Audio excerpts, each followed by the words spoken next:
So, Chappie.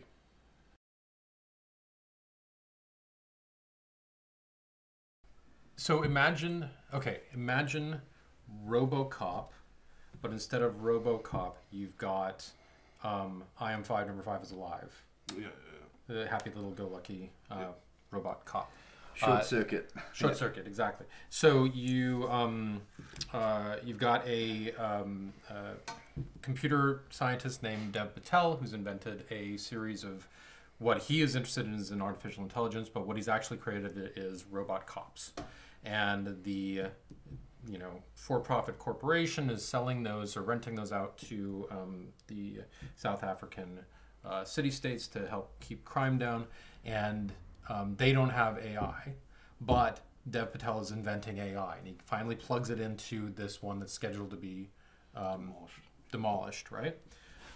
Because he's the unlucky robot. They actually start building sympathy for this character before he's even a character, because he's the one that keeps getting shot. Yeah. And then you also have, and so that becomes Chappie, and Chappie is the sort of the automaton who gets a sense of identity. He's the Pinocchio. He's the whatever. Mm-hmm. And but you also have the guy who proves that mullets are evil. Huge action. Hugh Jackman. Yeah. Huge actor, man. Yes. Yeah. Yes. Who is the mulleted Australian in South Africa who really wants to gab the MD-209 from RoboCop to be the real RoboCop, and which they call the Moose in this one. But that one is not intelligent in its own right. You wear it like you wear a suit. Like Pacific Rim. Like Pacific Rim. Yeah. Yep. Or like modern American drone pilots. Indeed. Sure. Yeah. So that's it. So it comes down, and then Chappie. So Chappie is starting to develop emotions and cognition and that sort of stuff, but he's not sticking around with all the other things. He goes and lives with this lovable band of murderous rogues, and the one of whom is two of them are played by Diane Woods, Yolandi Visser, and Ninja, and third one is played by an American actor, and his name is America, and he represents America.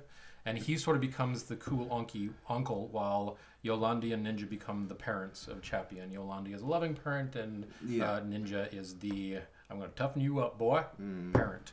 And so that's Chappie. And so it all comes up to an end where Chappie has to defend the humans from the Moose. Mm-hmm. And everybody... Is it fair to say that everybody lives happily ever after? The biggest issue I have with it is like where your sympathies lie, man. Like, right? Sure. Yeah. Or they're wanting you to sympathise with him, or with the aunthood. Yeah, that's the real problem, is that you don't really sympathise with these gangster characters. They're not endearing. They're just sort of annoying.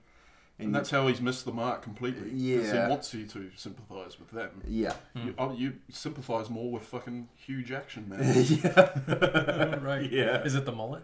Yeah, I think so. Mullets bring sympathy. He's an asshole, but his fucking ideas of what he wants to do are far more, I don't know, not endearing's not the right word, but you want to... Interesting, at least. Right. Yeah. Right. I was on his side, man. Yeah, to a degree, yeah. Robots work. They have worked. They're keeping crime down or whatever. Well, the corporation in general, it's not an evil Wayland Yutani type corporation in this film. They're actually kind of, you can get on their side a bit. They've made these robots that genuinely work, keeping the crime down. They're not really but I think evil. you're supposed to think of them as not quite as cartoony evil as Wayland Yutani, but still evil. Like Sigourney Weaver. Talking about Wayland Yutani, Sigourney Weaver has 4 minutes in which she has one emotion. Yeah. Screen time. So she is supposed to be the suit. She was just there for sci-fi cred, man. Yeah, kind of. But the one decision she actually makes is, wait a minute, you've discovered something that might bring the greatest advance in human intelligence and intelligence in the universe. Yeah. That's awesome. Does it make me money? Fuck you. No. Yeah. Swearing true. in this In that one bit, they do set her up as a pretty traditional villain, head of a major power group. Realistic, though. But for most of the film, she's actually pretty sympathetic. Now, here's a question, though. So, you guys weren't sympathetic to the rappers, right? Were you fans of D'Antwood before the movie? Yeah, I was neutral towards them. Yeah, I could give or take them. Yeah. You know? Okay, so were you fans of Sigourney Weaver before the movie? Absolutely. Yeah, true. So they've got a problem here. Yeah. Because they're expecting, the reason they're using Diane Wood is to, for the people who know them and already like them, is you've got that built-in context of relationship and wanting them to succeed and blah, blah, blah, blah. The film even though they're dicks. It made me dislike Yeah. Right. And there were just weird little things like they're playing themselves, but not. I mean, I don't really see hugely successful rap stars. What the point of that was, other than to just sort of distract from the film. Music video. It just took me out of the movie a little bit. It's like, give them some names or something. Why are they constantly wearing Diane Wood t-shirts? It's really weird. Or a fucking Chappie t-shirt. I don't know if you noticed that at the end. Chappie I kind of want one of those, actually. That's kind of adorable. But, and I think she's adorable in that she is, man. I've had the weirdest boner since yeah, sure. And yet she plays for a murderous gun-toting villain, she actually plays kind of naive and sweet. Sure. You know? Where Ninja's just kind of a terrible. dick. Yeah. As soon as he opened his mouth, you're like, oh man, because I was rooting for him to be able to act. Yeah. Right. She was passable. They were really outshone by Brandon Orrit, who played the head gangster, the guy who they owed money to. Yeah. I just thought he was great. He was in a different movie, though. He was in Mad Max. He was in a different movie. He was the guy who proves that funky hairstyle. That's dystopia. That's how you know it's dystopia. I think that's one of the problems with the film, is that you could say that a lot. They're in different movies. They're not all making the same movie, all the people involved with it. I think that leads me to my biggest critique, which isn't necessarily criticism, of this movie.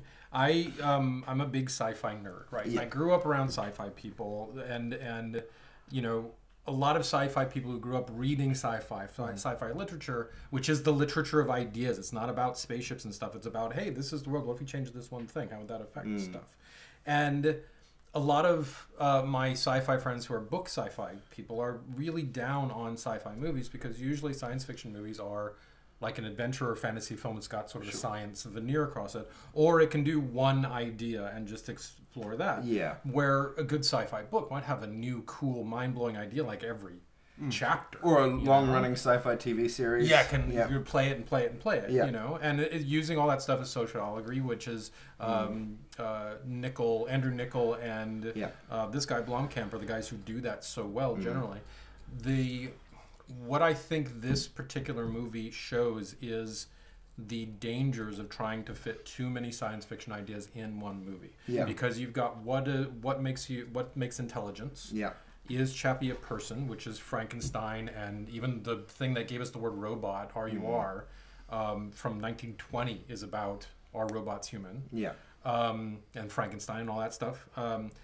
You've got, is your personality based on nature versus nurture, because he's got two parental figures, one of whom is sweet and nice, and Dev Patel, I guess, is also the sweet and nice person, and one of whom is a dick and wants him to be afraid and wants him to shoot first.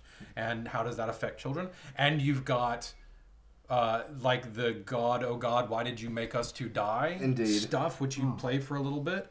And you've got evil corporation that is profiting off of crime. And you've got this, and you've got this. And each one of those things could be a freaking movie. If they fleshed it out. Yeah, but you can't. If you're going to hit all of those ideas, you don't have time to actually explore any of them individually. And then by the third act, it just becomes a shoot 'em up stuff, because that's what you need in the and I think the reason it has too many movies in it is because it has too many ideas, because each of these ideas requires a different style, right? Yeah, can do. Yeah. So have you seen Splice, the Vincenzo Natali film? Yep. Not a great movie, but it sort of tried to do one part of what Chappie was doing. That idea. Was the maker and the young creature interacting. In this case, it's an artificial creature, but it's the same basic concept. Sort of idea. Yeah, but then it had all this action gangster stuff in it as well, and it had this whole big business, corrupt, other RoboCop style thing going on. Sci-fi, we've seen it all before, you know. I mean, in terms of if you're going to focus on something, do it properly. Well, that's you're just left unsatisfied by the end of it. You know, sci-fi movies lag behind sci-fi literature by about 20 years. The stuff they're writing about 20 years ago is what we're seeing in movies now. And so even when you've got something that's relatively new, like Pi, I guess, or Inception, which has got one sci-fi idea, but it's really a heist movie. then that lets you then play out, okay, here's my one core thing. And what he's got is my one core thing is a robot becomes sentient. And what does that actually mean? Yeah. I guess you could say it's all pulled together, but it's so many different things that it doesn't quite ever congeal. When you sit down to make a film, one of the first things you do is you try and boil it down to one sentence, one idea. What is this thing really about? When you get right down to it. And that one sentence is what you build the rest of the ideas for the film off. Yeah. I don't Lesbians and exploding helicopters. You couldn't. I was trying to do that with Chappie last night, and I couldn't think of what the sentence would be. Yeah. Because every version of the sentence I tried left something out. Yeah, fair enough. Because there's just too much in this movie, you know. I don't think his intentions were. I don't think he minds that the film came across like that. He just wanted the art word in a film with explosions and a funny. Well, it's always thing, weird to discuss intention though. It Unless is. you talk to the guy, because he seems like a really thoughtful guy. Yeah. And he wants to make big statements, and he's using sci-fi to do that. But the statement felt fucking heavy-handed. Yeah, Like, his metaphors are really roll your eyes. They're constantly saying he's just a child every 5 minutes. Yeah, it's like, whereas District 9 worked, because that came along and that was kind of something we hadn't seen before. Right. There was sort of quite heavy-handed political messages in that too, but it was all along the same vein. Yeah. It wasn't sort of mixed up like Chappie felt. Like a lot of the stuff. It's like Chappie was trying to be two different movies. It was trying to be Short Circuit and RoboCop. Yeah. And it just felt rushed. Where You Are and Frankenstein and Harriet. Yeah, it's Splice and right. And yet, if we keep making this film every 3 or 4 years, does that mean that we, generally you make a film until you don't need to make the film anymore, like the honky hero. I mean, there's Avatar and Dance with the Wolves and all that sort of stuff. Yeah. And it's always the same thing because we haven't learned that lesson as a culture yet. Right. As soon as you learn the lesson as a culture, you don't need that movie anymore. Yeah. And I don't think we're creating any self-aware AIs anytime soon. Probably not. We did. Yeah. But we do have that what makes human. And so there's so many different places around the world where we're being encouraged to say, wait a minute, they're not human, so it's okay to bomb them or to whatever. And so maybe that's part of... I sadly see it as a bit of a novelty.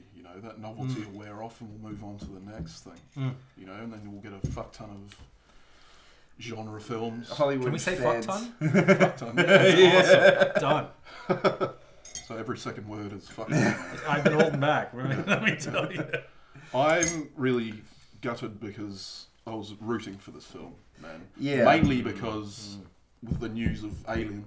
Yeah. Right, and his You wanted involvement it to with be that, good. I wanted it to be good direction-wise. Yeah. Because that leaves Alien in good hands, and you can't really judge the guy because he's only made 2 films. Three.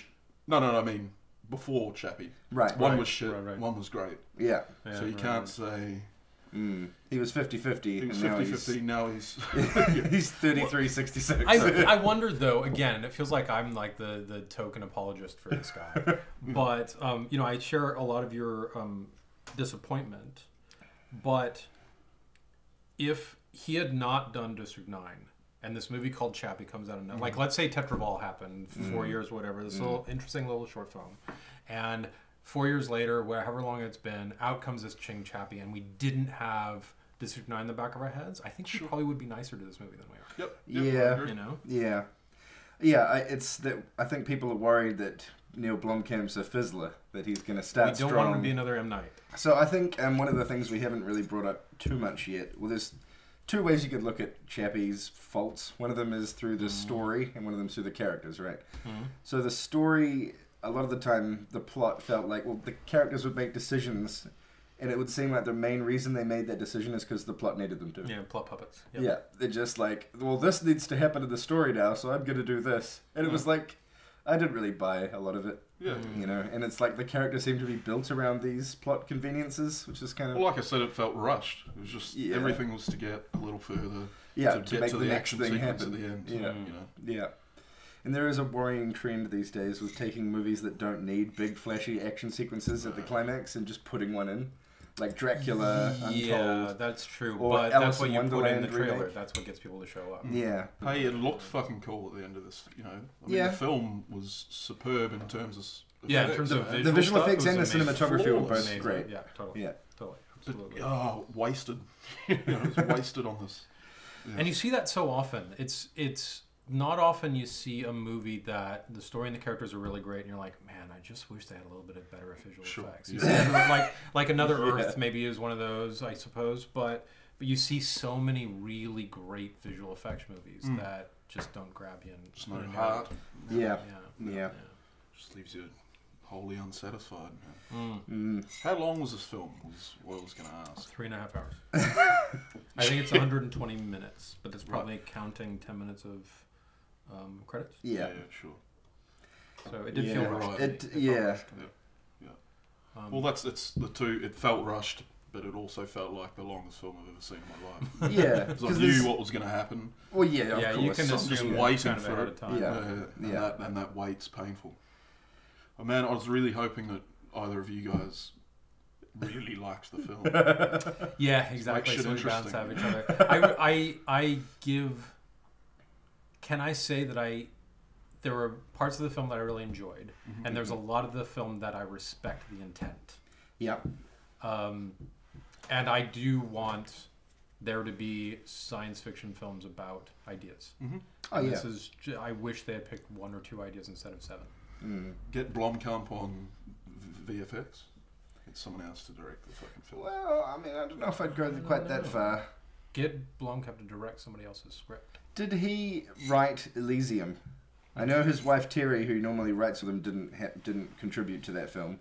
Yeah, I would not be at all surprised if he had a lot of people looking over his shoulder for Elysium, because he made this little thing way down in South Africa and New Zealand, and it turned out to be really, really cool. Yeah. Let's see if we can replicate it and put 10 times the budget into it, or what it happens to be. But we put 10 times the budget into it, and so now we have to protect our investment. So what if you change that? I mean, can we have Matt Damon look better there?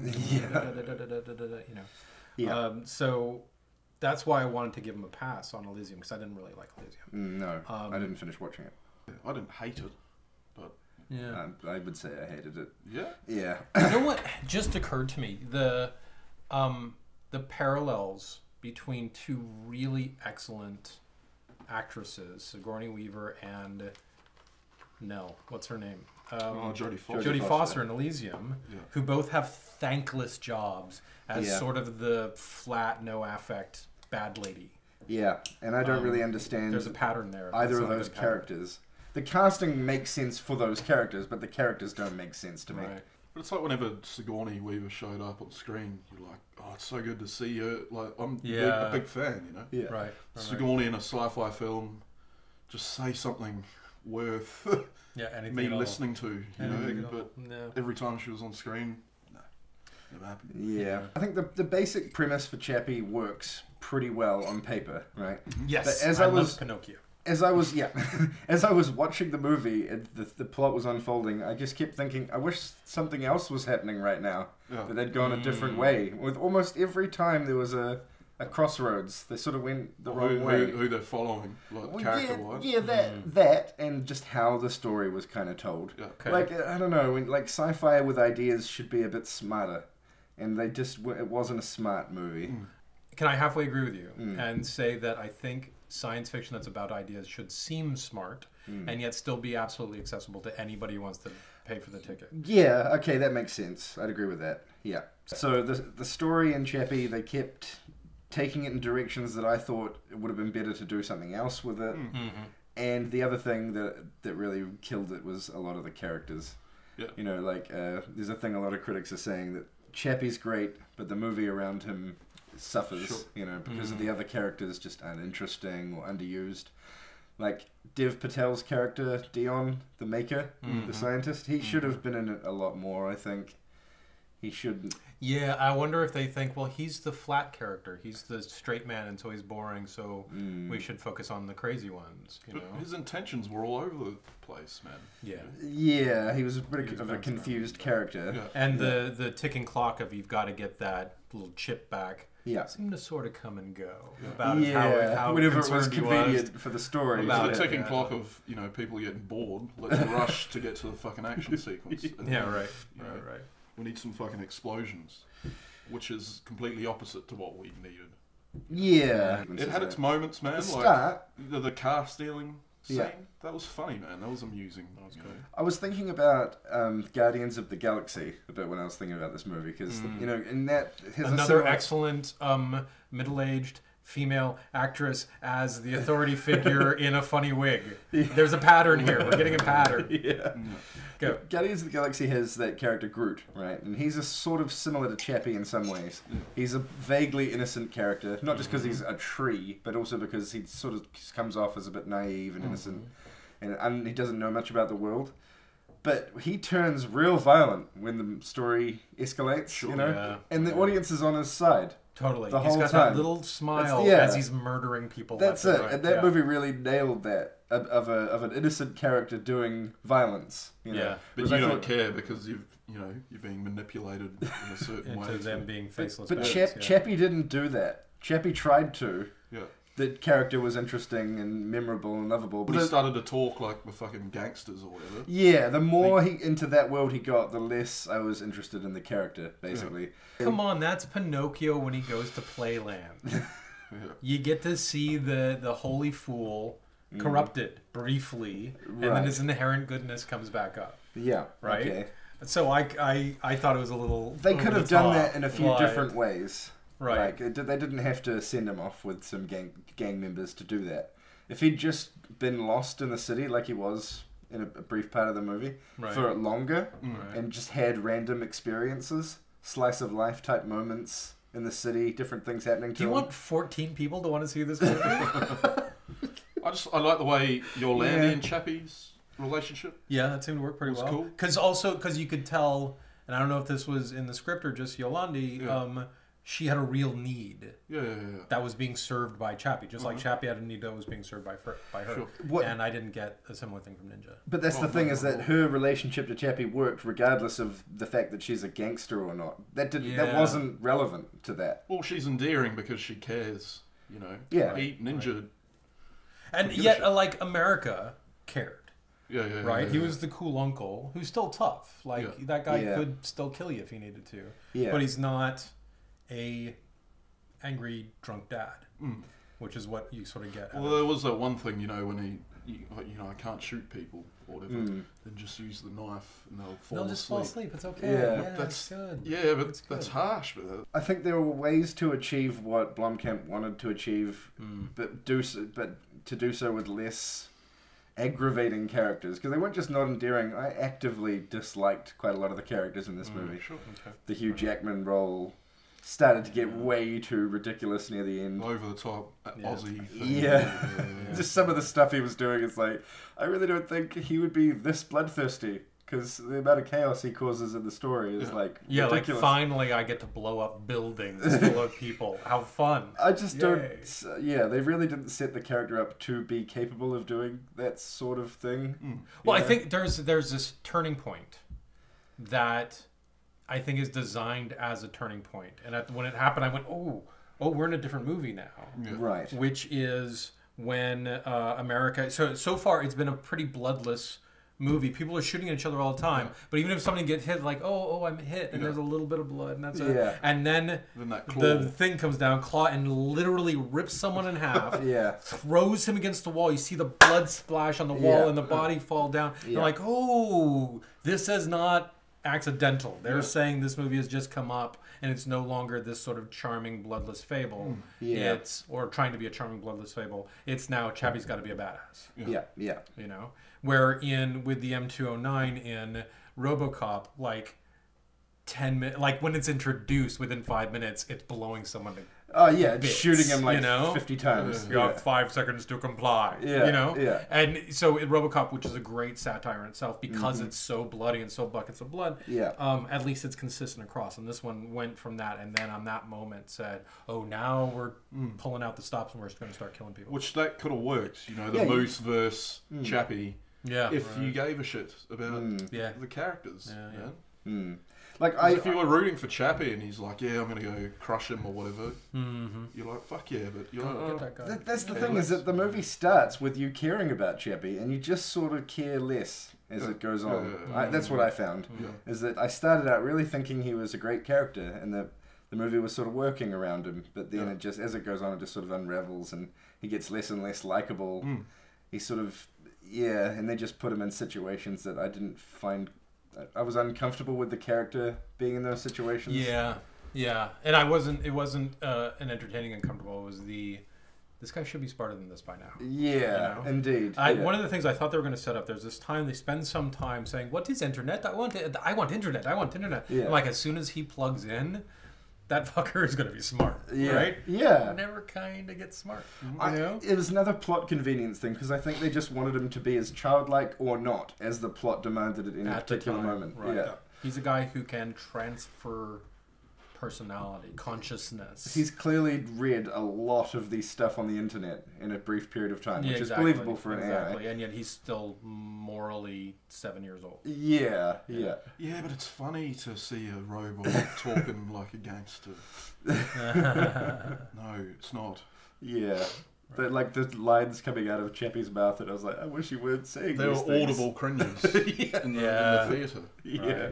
Like you'd squirm a little bit in your seat. Yeah, the very first time that Chappie said something gangster, the audience was like, it just sort of hurt them a little bit. Yeah, it was. I remember turning to you and saying we could sort of feel it. The crowd wasn't into it. Yeah. I wonder if that's a localization thing.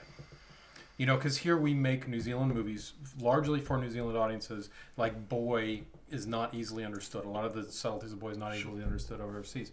I wonder if this was 70 times the budget of Boy, but still has the same sort of thing. Like Maybe. if you know Zeph rap, style. if you know those guys, if you already have a built-in appreciation for Antwoord, then maybe they don't have to work so hard to buy empathy, but force feed you. Right, of what it actually means. But yeah, I've found a similar way to you of hearing a robot say slang that I don't even know what that slang means. Yeah. All right. Yeah. I get it. I get why it should be funny. It just wasn't. So, how would you rate Chappie? I'm struggling to give it 2 mullets. Yeah. But I'm going to give it 2. Yeah. I think. Yeah, 2. All right, 2 out of 4. Yep. I'll give it 2 mullets and one of those little knots on Oret's head. And I would also rate it 2 out of 4 Hugh Jackman mullets.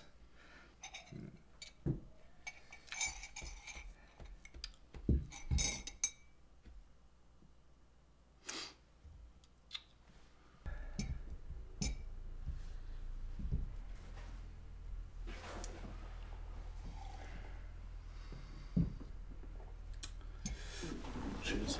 Cheers.